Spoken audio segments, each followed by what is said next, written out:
Greetings. I'd like to know more about you, Solas. Why?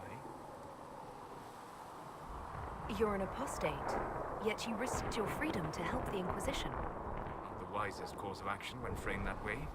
I appreciate the work you're doing, Solas. I just wanted to know more about you. I'm sorry. There's so much fear in the air. What would you know of me? What made you start studying the Fade? I grew up in a village to the north. There was little to interest a young man, especially one gifted with magic. But as I slept, spirits of the Fade showed me glimpses of wonders I had never imagined. I treasured my dreams.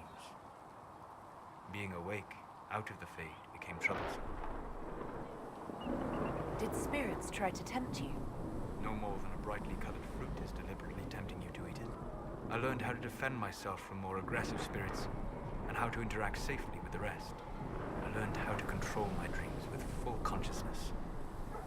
There was so much I wanted to explore. I gather you didn't spend your entire life dreaming. No. Eventually, I was unable to find new areas in the Fade. Why? Two reasons. First, the Fade reflects the world around it. Unless I traveled, I would never find anything new. Second, the Fade reflects and is limited by our imaginations. To find interesting areas, one must be interesting. Is this why you joined the Inquisition? I joined the Inquisition because we were all in terrible danger. If our enemies destroyed the world, I would have nowhere to lay my head while dreaming of the Fade. I wish you luck. Thank you. In truth, I've enjoyed experiencing more of life to find more of the Fade. How so? You train your will to control magic and withstand possession. Your indomitable focus is an enjoyable side benefit. You have chosen a path whose steps you do not dislike because it leads to a destination you enjoy. As have I. Indomitable focus? Presumably. I have yet to see it dominated. I imagine that the sight would be fascinating. You said you'd traveled to many different places. This world, or its memory, is reflected in the Fade. Dream in ancient ruins, and you may see a city lost to history.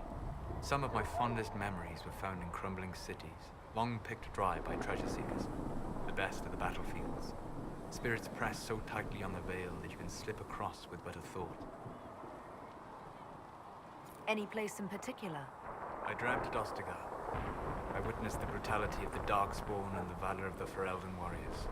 I saw Alistair and the hero Ferelden light the signal fire, and Logain's infamous betrayal of Kaelin's forces. I've heard the stories. It would be interesting to hear what it was really like. That's just it. In the Fade, I see reflections created by spirits who react to the emotions of the warriors. One moment, I see heroic wardens lighting the fire, and a power-mad villain sneering as he lets King Kaelin fall. The next, I see an army overwhelmed and a veteran commander refusing to let more soldiers die in a lost cause. And you can't tell which is real? It is the Fade. They are all real. Have you always traveled and studied alone? Not at all. I have built many lasting friendships. Spirits of wisdom, possessed of ancient knowledge, happy to share what they had seen. Spirits of purpose helped me search. Even wisps, curious and playful, would point out treasures I might have missed. I don't know of any spirits by those names.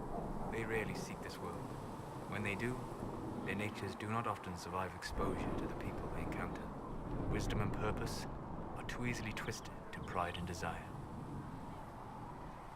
You're saying that you became friends with Pride and Desire demons? They were not demons for me. Meaning? The Fade reflects the minds of the living. If you expect a spirit of wisdom to be a pride demon, it will adapt.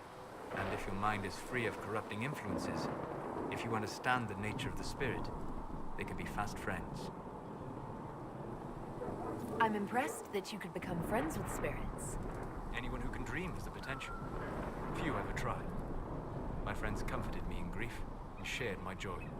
Yet, because they exist without form, as we understand it, the Chantry declares that spirits are not truly people. Is Cassandra defined by her cheekbones and not her faith? Varric by his chest hair and not his wit? You have an interesting way of looking at the world, Solas. I try. And that isn't quite an answer. I look forward to helping you make new friends. That should be... well... That isn't quite an answer either. We'll talk later.